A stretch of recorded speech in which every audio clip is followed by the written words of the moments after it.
हरियाणा चुनाव के परिणाम आने के बाद से कांग्रेस में खलबली मची हुई है। ना सिर्फ कांग्रेस में खलबली मची हुई है बल्कि एनडी अलायंस में भी इस बात को लेकर काफ़ी ज़्यादा खलबली मची हुई है कि आखिर कांग्रेस हरियाणा का चुनाव कैसे हार गई।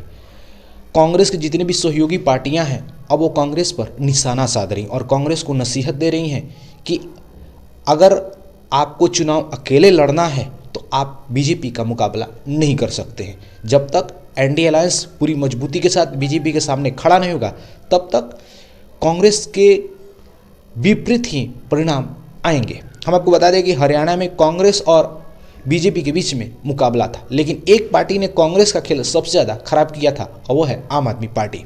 आम आदमी पार्टी जी जहाँ पर कांग्रेस का उसने वोट काटा, ना सिर्फ कांग्रेस को हराने में उसने सहयोग दिया बल्कि बीजेपी को उन सभी सीटों पर मदद की जो बीजेपी आसानी से वो सीटें हार रही थी। दूसरी तरफ महाराष्ट्र झारखंड में चुनाव होने वाले हैं। अब इसी को लेकर कांग्रेस पार्टी पर जो सहयोगी पार्टियां हैं वह दबाव बनाने के लिए जी भर प्रयास कर रही हैं। एक तरफ जहां शिवसेना उद्धव बाला साहब ठाकरे की जो गुट है उसने कांग्रेस से साफ साफ कहा है कि अब आपको ज़्यादा उत्साहित होने की ज़रूरत नहीं है। जब तक आप सहयोगी पार्टियों को साथ लेकर नहीं चलिएगा तब तक आप बीजेपी का मुकाबला नहीं कर सकते। दूसरी तरफ यूपी में उपचुनाव होने वाले हैं 10 सीटों पर, उसको लेकर आम आदमी पार्टी ने 6 सीटों पर अपने उम्मीदवारों की घोषणा कर दी, जिसको लेकर कांग्रेस ने नाराजगी जाहिर की है। अब देखने वाली बात है क्या कांग्रेस अपने सहयोगी पार्टियों के साथ गठबंधन को बरकरार रखती है या वो अकेले बीजेपी का मुकाबला करने के लिए तैयार है। लेकिन जहां देखा जाए बीजेपी और कांग्रेस का सामना होता है वहां पर कांग्रेस की जो स्ट्राइक रेट है वो काफ़ी ज़्यादा खराब है।